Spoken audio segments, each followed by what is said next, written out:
Kebayang nggak sih pesawatnya udah terbakar, kalau gua udah lari teriak-teriak Ji, gitu loh. Sementara ini semua ikut jalannya yang ditunjukkan oleh cabin crew, terus keluar dan itu bisa dalam 18 menit sebelum pesawatnya habis terbakar. That's amazing gitu loh. Bukannya mengagungkan, tapi itu pengamatan aku gitu ya. Bagaimana mereka berupaya mengajak orang lain juga bersama-sama. Jadi keegoisan itu lebih rendah dibandingkan dari tempat-tempat yang pernah aku lihat. The first thing that I will do is I will start to panic a bit. Ya kan. Tapi if aku lihat yang lain semua kayak cool gitu kan. I don't want to be the idiot that stands up and start screaming and shouting.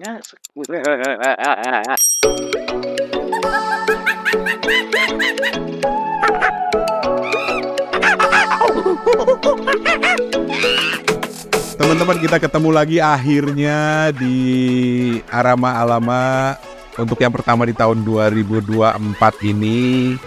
Jadi saya mau selamat datang dulu kembali kepada teman-teman semuanya, Salihin Sulaiman dan juga Aji Rohadi. Terima kasih Mas ketemu kembali sama tahun baru. Aji sudah nyoblos ya Ji ya? Iya dong. Pokoknya target gue di episode ini sampai selesai harus tahu pilihan Aji apa. Yes. Ya, jadi kita pancing-pancing terus lah gitu ya. Boleh. Aji suka joget gemoy gak sih Ji? Aku sukanya joget itu tuh. Aji ntar kalau pas doa bacanya apa tuh Ji? Nah, alhamdulillah. Oke, gak apa-apa lah. Tapi hari ini ada satu hal yang membuat kita bisa berkumpul. Sebenarnya ada peristiwa yang sudah lama ya, di awal Januari sebetulnya ya. Betul. Yaitu ketika ada pesawat Japan Airlines tabrakan dengan pesawat Kanada kalau nggak salah ya di Bandara Haneda. Sebetulnya bukan Kanada, itu pesawat pasukan penjaga pantai Jepang. Where do I get the idea that it's a Canadian? Information from? Salah. Oke. Ya udah, nanti kita. Iya, ada pesawatnya the Havilland Canada -8. -8 Havilland ya. Havilland gitu. Nah, ya ini sebuah peristiwa yang menyedihkan sebetulnya. Tetapi di balik itu ada sesuatu yang bikin gue mikir, wah kita harus ngobrol nih sama Aji sama Salihin nih. Yaitu pesawat JAL-nya itu semua penumpang ya 380 orang selamat, padahal terbakar kan. Betul. Ya, mereka berhasil keluar dari apa itu istilahnya? Apa itu? Sliding itu ya. Emergency exit. Peluncuran darurat. Yang orang itu totalnya awak dan penumpang 379. Jadi penumpang dan kru totalnya 379. Dalam 18 menit mereka berhasil evakuasi dengan selamat menggunakan seluncur. Betul, dan pilotnya itu jadi orang terakhir yang keluar. Tapi yang menarik perhatian itu adalah 18 menit dan semua penumpang itu patuh ikut aturan. Betul. Karena kebayang nggak sih pesawatnya udah terbakar, kalau gue udah lari teriak-teriak Ji gitu loh. Sementara ini semua disarankan untuk tetap sabar, jangan panik, ikut jalannya yang ditunjukkan oleh cabin crew, terus keluar, dan itu bisa dalam 18 menit sebelum pesawatnya habis terbakar dan semuanya selamat. I mean like that's amazing gitu loh. Ya tentu saja kecelakaannya itu menyedihkan, tapi sampai bisa patuh semuanya untuk ikut aturan itu luar biasa loh Ji. Tapi antara faktornya ialah ternyata nggak ada asap di dalam kabin, jadi nggak begitu parah. Jadi keluar asap kalau ada penuh kan gelap dan juga suffocating dan nggak bisa bernafas. Jadi ternyata tidak ada asap, jadi lebih mudah untuk mereka bergerak. Tapi walaupun tak ada asap, karena ya seperti kamu katakan tadi, aku pasti panik. Benar, dan ada di CNN gue baca nggak ada satupun yang keluar dengan membawa barang-barang pribadinya, ditinggalkan semua. Iya, terus kan jendela kan kalau mendarat jendela semua dibuka ya, apa sheet-nya itu kan ya, penutup jendela semua dibuka kan. Jadi kan mereka lihat itu ada nuansa oranye di luar dengan latar belakang malam yang gelap ini kan udah gelap kan. Iya. Jadi kelihatan sekali gitu api di luar badan pesawat. Itu kan bagaimana gitu perasaan kita lompat kemana ini, mana pintu yang kebuka gitu kan. Exactly. Pada akhirnya ketahuan pintu mana yang bisa dibuka gitu. Jadi Nah, kawan-kawan aku ada cabin crew di salah satu penerbangan di Indonesia lah ya. Itu sampai bilang ini luar biasa gitu loh, bahwa penumpangnya itu bisa patuh, bisa ikut aturan. Karena kalau semuanya panik, mungkin akan lebih lama prosesnya. Karena semua orang saling dorong, mungkin saling injak gitu kan ya. ya, benar. Kalau lihat dari video yang diambil oleh penumpang dari dalam kabin ya, itu kelihatan mereka tetap tenang, nggak teriak-teriak. Terus ya udah dengar apa kata awak kabin gitu. Awak kabinnya juga teriak sih sebetulnya, tapi teriak tuh supaya suaranya kuat ya, bukan panik ya gitu. Supaya memastikan suaranya terdengar sampai ke seluruh penumpang gitu, untuk mengarahkan apa yang mereka harus lakukan. Mereka tuh seperti apa tuh, Jis dan Ran? Mereka tuh seperti terlatih. Itu dia. Seperti sudah biasa. Kalau staff pasti terlatih kan ya. Kalau staff awak kabin, mereka memang dalam setahun beberapa kali melakukan latihan itu sudah pasti. Tapi penumpangnya kok bisa kayak gitu, karena kita pernah lihat ya di video-video yang direkam orang-orang dalam kecelakaan serupa di negara lain, di tempat lain gitu ya. Nah, orang bagaimana paniknya orang di dalam kabin, desak-desakan, dan ada yang berupaya membuka tempat bagasi di atas tempat duduk itu, berusaha mengeluarkan barang pribadinya, sehingga karena dia berdiri dia menghambat orang yang mau kabur gitu kan, karena benar. Egoisannya ini nggak ada sih. Exactly. So Aji sebagai orang yang sudah 10 abad ya tinggal di Jepang ya? 12 abad. Sebetulnya sih iya sekitar 16 abad. 16 abad. Is this a Japanese thing, Ji, menurut lo, Ji? Is it a Japanese thing? Ya, oke. On the serious note, kayaknya sih emang iya ya, orang Jepang kan lebih patuh ya mendengarkan arahan gitu ya. Orang Jepang itu kan kalau ekstrimnya itu mungkin kayak robot sebetulnya. Betul. Disuruhnya apa diikutin, disuruhnya apa diikutin, padahal hatinya mungkin nggak mau, tapi mereka pasti melaksanakan apa yang diarahkan gitu biasanya. Dari kecil kan begitu ya. Kalau SD mungkin mereka lari-lari yang jahil segala apa, tapi begitu SMP kan semuanya rapih, teratur dan seragam gitu kan. Mulai dari SMP tuh anak-anak di Jepang perhatiin deh gitu. Seperti diatur supaya bagaimana bersikap gitu kan. Nah, jadi mungkin pendidikan mereka itu yang membuat mereka sikapnya seperti itu, dan dalam hal ini menguntungkan, jadi menyelamatkan nyawa gitu. Dan tidak hanya nyawanya dia, tapi juga nyawa penumpang lainnya, karena kan jadi nggak kehambat ya. Bayangin kalau pada saling sibuk menyelamatkan barang masing-masing di loker. Dan sebetulnya sih ada berita dukanya juga. Ada 2 anjing yang dimasukkan ke dalam bagasi karena kan nggak dimasukkan ke kabin. Astaga. Ya itu berita duka. Kasihan ya, bagaimana kan, soalnya binatang peliharaan seperti anjing dan kucing itu kan udah seperti anak bagi banyak orang gitu. Banyak orang tuh dianggap seperti anak gitu, pengganti anak. Pasti sangat menyedihkan gitu. Jadi itu juga. Tapi bagaimana lagi gitu ya, di dalam bagasi di bawah, bukan di dalam kabin penumpang.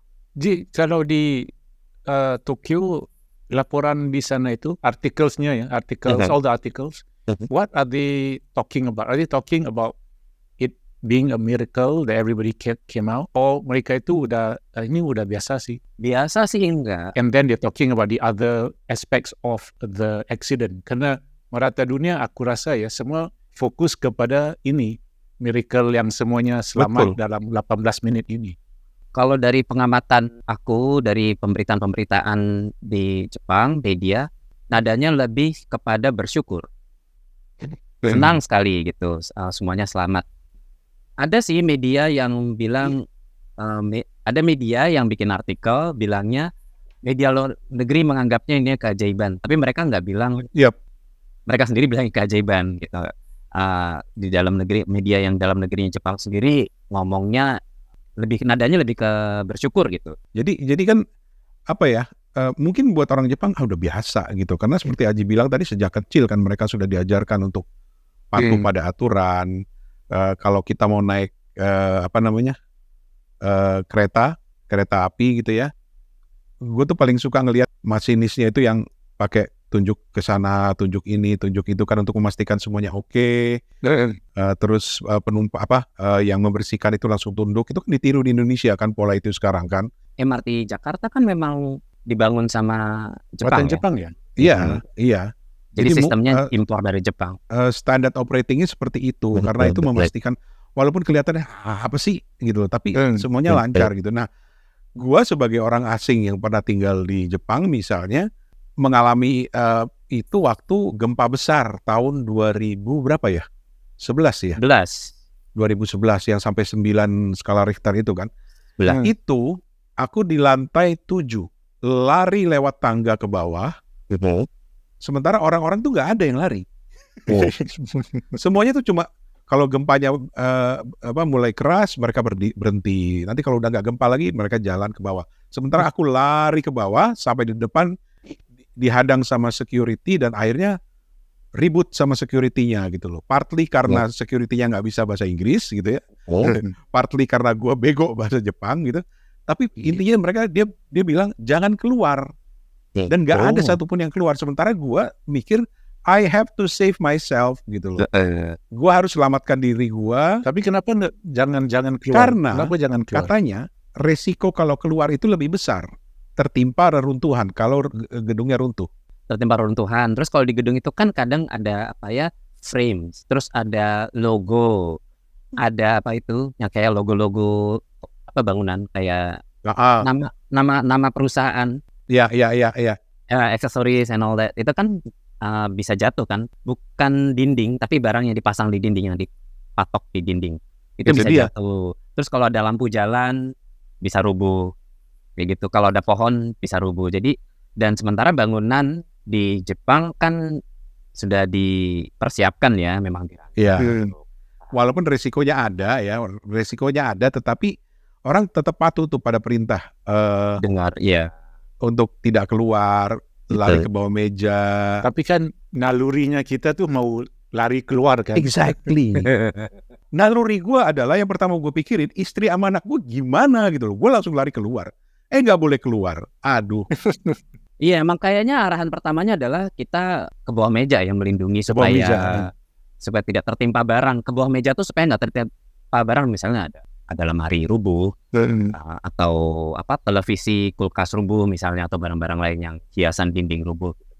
Meskipun orang-orang Jepang biasanya barang-barangnya juga sudah diatur supaya tidak mudah runtuh gitu ya. Tapi kalau gempanya kuat kan siapa tahu. Jadi memang diarahkannya ke bawah meja atau ke tepi meja kan, tepinya sofa atau tepinya meja gitu kan, segitiga atau di bawah rangka pintu. Iya, segitiga kehidupan itu kan. Jadi kalau ada barang jatuh kita tersembunyi, terselamatkan di bawah celah segitiga itu gitu. Pernah sekali waktu awal-awal aku baru pindah ke Jepang juga gempanya cukup kuat ya, aku di lantai 9 lari kan keluar nggak pakai alas kaki, dingin lagi. Pas sampai luar, gue kemana? Sementara gue nyeker sudah pakai alas kaki, dingin banget. Oh ya, orang-orang nggak keluar, santai aja gitu, maksudnya bertahan aja. Ya oke lah. Aji kan bilang ini karena memang sudah dididik untuk patuh pada peraturan sejak kecil gitu. Tapi kan ada faktor lain nggak sih kalau menurut Aji kalau udah bergaul dengan sesama Nihonjin ini? Aku lihat mereka pertama emang dengerin arahan. Terus faktor kebersamaannya tuh kuat gitu. Jadi bukan yang gue egoisnya tuh enggak. Egoisnya tuh kurang gitu. Ada sih, ada, tapi enggak terlalu kuat. Jadi lebih kita bersama-sama. Ayo kita menyelamatkan diri bersama-sama. Ayo kita selamat bersama-sama. Faktor itu memang ada, bukannya mengagungkan, tapi itu pengamatan aku gitu ya. Bagaimana mereka berupaya mengajak orang lain juga bersama-sama. Jadi keegoisan itu lebih rendah dibandingkan dari tempat-tempat yang pernah aku lihat. Oke. Makanya itu contohnya, karena orang nggak berusaha membawa barang pribadinya, nggak berupaya membuka tempat bagasi di atas gitu. Itu yang menarik.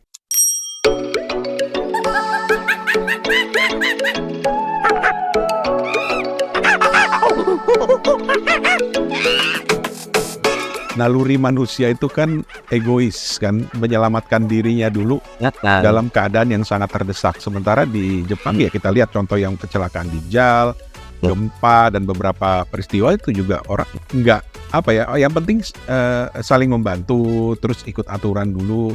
Atau kalau kembali ke pesawat lah, kalau pesawat baru mau turun, nggak tahu kalau salin ya di Singapura, kalau di Indonesia pesawat itu sudah sampai, itu pintu masih dibuka, orang sudah berdiri semua, udah queue.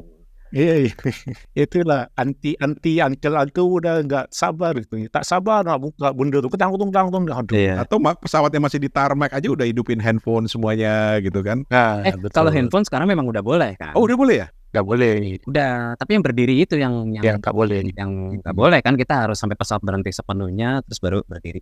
Tapi orang-orang udah buru-buru karena tapi ngapain buru-buru toh kita nggak bisa keluar sampai pintu dibuka juga. Gitu ya. Masih ada menanti urutan juga, orang-orang yang di depan belum keluar, kita nggak bisa keluar juga gitu. Oh ya, aku nak tanya kurang ya. You guys travel a lot as well kan.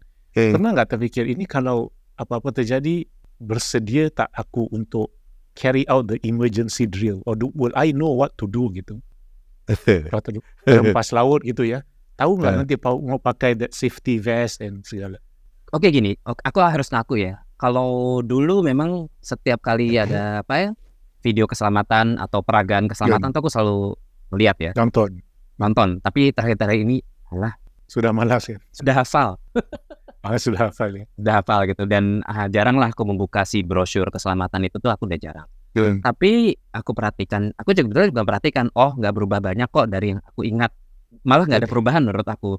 Prosedurnya sama.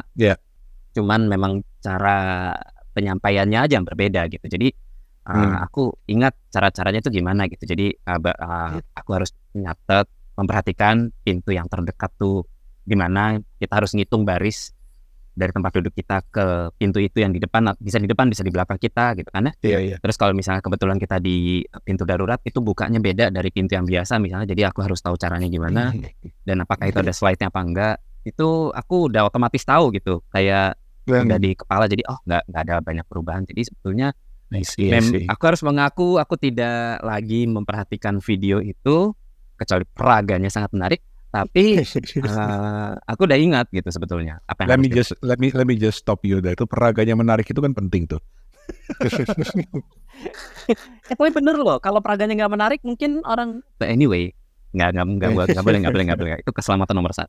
Ini aku teringat satu cerita. Abang aku selalu ceritakan aku. So dia dulu pernah tahun awal dulu lah. I think about tahun 90-an ya mungkin ya. Pada waktu itu air travel kan belum begitu berleluasa seperti sekarang ya, belum like everyday thing. So dia pernah ke mana gitulah, negara Eropah gitu.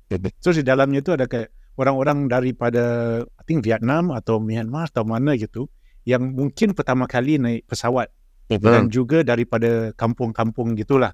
Jadi tak begitu faham dengan arahan yang diberikan dalam bahasa Inggris kan. Jadi mereka itu duduk di dalam pesawat, mereka udah pakai itu the safety vest. Oh wow. Astaga, life vest yang dipakai. Life vest, cuma belum ditarik aja. Oke, quiz, Mas Rane. Iya. Boleh nggak itu? Boleh nggak? Kapan kita boleh menggelembungkan life vest itu? Setelah di luar. Ya, right before you slide down. Kenapa nggak boleh di dalam? Mungkin jadi sempit. Nanti mau jalan susah. Jalan susah apalagi gua, Ji. Ada banyak penjelasan, tapi penjelasan yang pernah aku baca nomor 1 adalah kalau kabin tergenang air, kita jadi ngapung, nggak bisa bergerak. Oh, that's true. Kita malah jadi nggak bisa nyelam ke bawah gitu ya untuk keluar dari pintu. Ya, kita jadi terapung dan nggak bisa, karena itu benar-benar ngangkat badan, jadi kita nggak bisa bergerak dengan leluasa. Damn. Kalau kabin termasuk air ya? Yes. Jadi alasan utamanya itu. Oh, ini ilmu baru nih, Ji. Bener juga, Ji. Tapi kalau kabin dah masuk air, bagi mereka yang tak bisa swim, kan nanti perlukan itu. Tapi kan dia perlu keluar dulu baru mengapung. Kalau dia terperangkap di dalam gimana? Iya. Tujuannya itu, jangan sampai dia terperangkap di dalam kabin. Dia harus keluar dulu. Karena kalau pelampungnya sudah terbuka, terus you mau pesawatnya sudah terendam air, untuk sampai ke pintu kan you harus menyelam kan? Susah, iya. Susah. Dan nggak bisa menyelam dengan pelampung itu. Nggak bisa menyelam. Tapi kalau ada air crash dan air dah masuk, aku rasa itu kita baca doa aja lah kan? Yes. Yes. Tapi kan kesempatan pasti adalah gitu kan. Tapi tahu kan kenapa window shade harus dibuka waktu take off dan landing? Tak tahu. Nggak tahu. Jadi take off dan landing itu dianggap risiko kecelakaannya paling tinggi kan. Risiko kecelakaan paling tinggi itu dianggap terjadi pada lepas landas dan mendarat. Nah, jadi dibukanya window shade itu, penutup jendela adalah untuk melihat adanya api. Kalau ada api, kita bisa lihat. Kalau ditutup, kita nggak bisa lihat. Oke, make sense. Dan kenapa ada beberapa maskapai juga kalau penerbangan malam pas mau turun, pas landing dan take off, itu Switch on the lights. lampunya dimatikan. Tujuannya supaya kelihatan kontras kalau ada api di luar. Make sense. Dan kalau ini gue dapat dari ilmu ini dapat dari novel. Jadi di dalam dunia penerbangan itu ada yang namanya critical 11. Critical 11 itu adalah the first 11 minutes during take off and ada 11 minutes during landing. Itu memang you harus benar-benar mewaspadai karena itu critical. Apa aja bisa terjadi kan. That's why you have to put on your seat belt. Padahal menjelang take off itu enak loh kalau mau tidur ya, kayak goyang. Tidur gitu. Gue sampai sekarang, gue traveling sampai sekarang, kalau pesawatnya take off atau landing, itu gue semua gue baca-baca, Ji. Semua ayat gue baca. Masuk hatam ya. Hatam langsung. 30 juz. Betul, hatam langsung. 11 menit itu. Jadi dalam 11 menit itu gue bisa dapat 1 juz kali itu. Karena apa?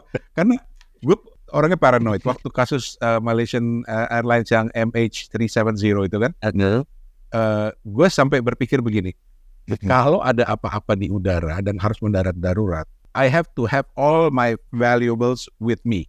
Makanya semuanya dompet gue masukin kantong. Bahkan pernah ada masa ketika handphone, gue pikir itu penting kan, handphone itu penting, itu gue bungkus plastik aja baru gue masukin kantong. Itu benar-benar terkejadian. Tujuannya supaya kalau kerendam air dia nggak rusak. Jadi di bawah laut, halo. Bisa nelpon minta tolong, Ji, tolong. Namanya kan juga orang paranoid. Satu lagi paranoid gue. Ketika gue di pesawat itu, gue selalu carry tas kecil, sling bag yang isinya all my valuables, dompet, kartu segala macam. Dan itu selama penerbangan, itu sampai sekarang gue masih lakukan itu. Selama penerbangan itu gue taruh di badan gue. Tapi itu memang bagus, bukan? Tapi kan kalau dia dengar cerita yang pesawat Japan Airlines kemarin itu, itu semua orang nggak ada yang membawa barang-barangnya, semua ditinggal di pesawat. Itulah kamu tuh.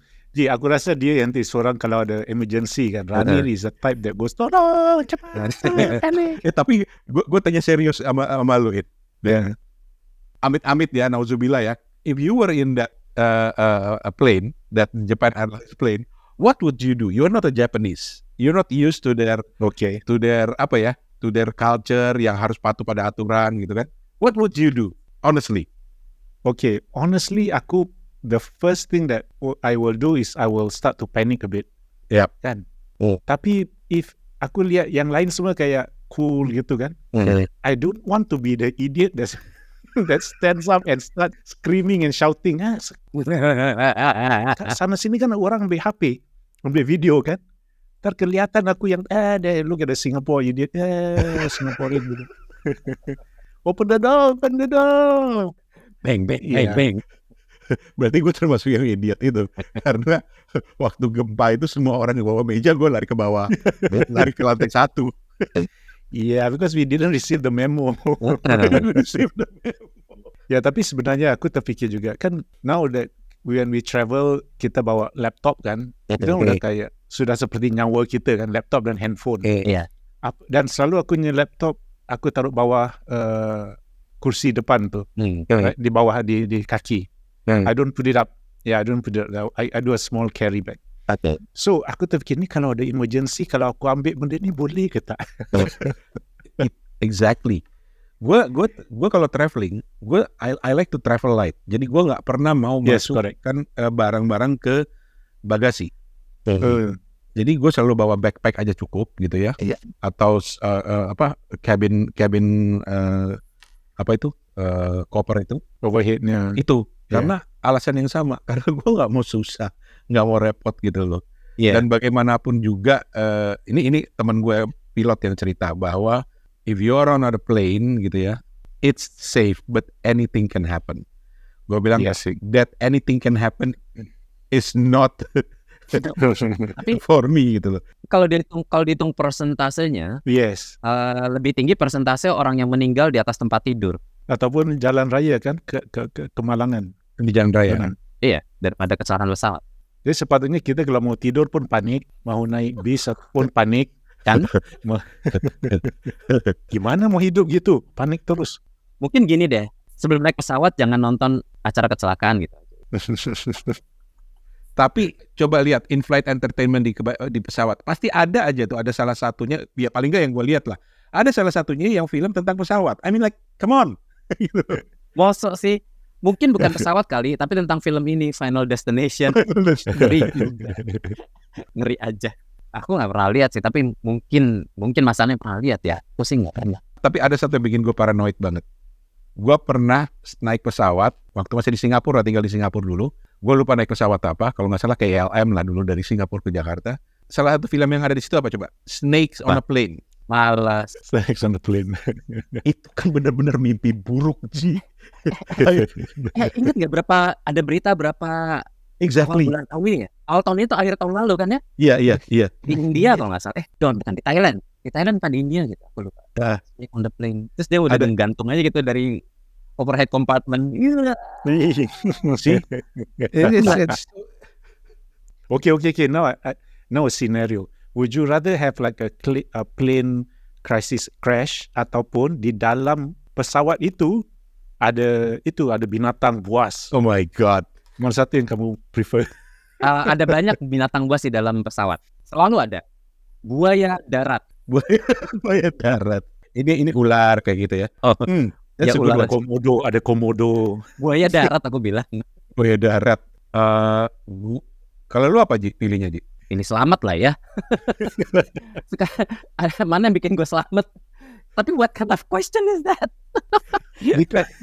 itu jenis pertanyaan yang hanya bisa diajukan oleh Salin. Oke. Ini kenapa dari tadi kita ngomongin soal Japanese excellence tiba-tiba lari ke pesawat ini. Tapi oke. Satu hal aja. Ya karena gue terus terang I'm very paranoid gitu loh. Bahkan naik pesawat sampai sekarang pun kadang-kadang gue masih ada ketakutan gitu. So I guess for me karena nggak ada alternatif lain kan. You want to go to Jayapura kan nggak mungkin naik bis kan. Gitu kan. Ya kalau gue alternatifnya adalah ya sudah. I try my best to follow the rules. Ikut aturan. Kalaupun sudah mendarat, gue nggak mau langsung jalan. Gue duduk dulu gitu kan. Sampai semuanya beres dan ya udah sisanya serahkan sama yang di atas. Naik kapal Mas Pelni. Pelni 2 minggu lu baru sampai. Kapal layar, jangan pakai yang ada engine nanti meledak engine-nya. Bayar itu. Kapal layar.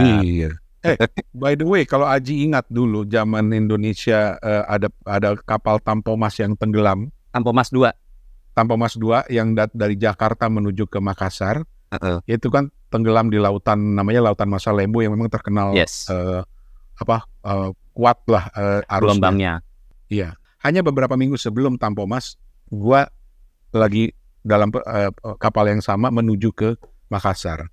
So it was really scary. Tapi ya apa sih sekarang ya nggak beresiko kan? Iya. Betul.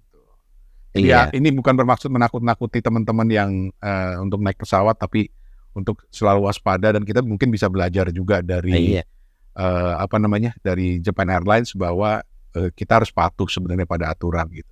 Talking about risiko in everyday life kan, itu makan sup fishball aja bisa tersedak mati. Pelolotan.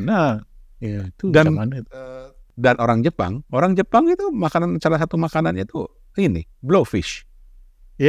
Fugu. Emang gini orang Jepang aneh. Tapi gue mau terusin nanti ngobrolin soal orang Jepang dulu. Cuma kita sudahi dulu lah yang ngobrol soal pesawat. Ya lah, habiskan ya dulu. Tenan, semua sudah di cover asuransi. Aji, that's not helping Aji. Jangan lupa beli travel insurance ya. Jangan lupa. Atau naik maskapai yang bonafit sehingga digantinya banyak. Gitu. Dan selalu ingat bahwa angka kecelakaan karena naik mobil bahkan tidur itu masih lebih tinggi daripada angka kecelakaan karena pesawat. Nah, Betul. Tapi tetap juga kalau nak take off hujan, aku deg-degannya udah. Ya Allah, apalagi kalau udah jadi nakut-nakutin orang lagi. Udah. Betul ya. Kurang Tapi lebih aku seperti itu. kadang-kadang aku kalau take off ya suka mikir, kok nggak ngangkat-ngangkat ya? Is this the one? Is this it? Is this it? This is the one. This is the This is the final one. one. Tapi oke, lagi-lagi jangan nakut-nakutin orang. Mudah-mudahan semuanya selamat 2024 dan Amin. tidak ada kecelakaan yang berarti ya. Amin. Oke.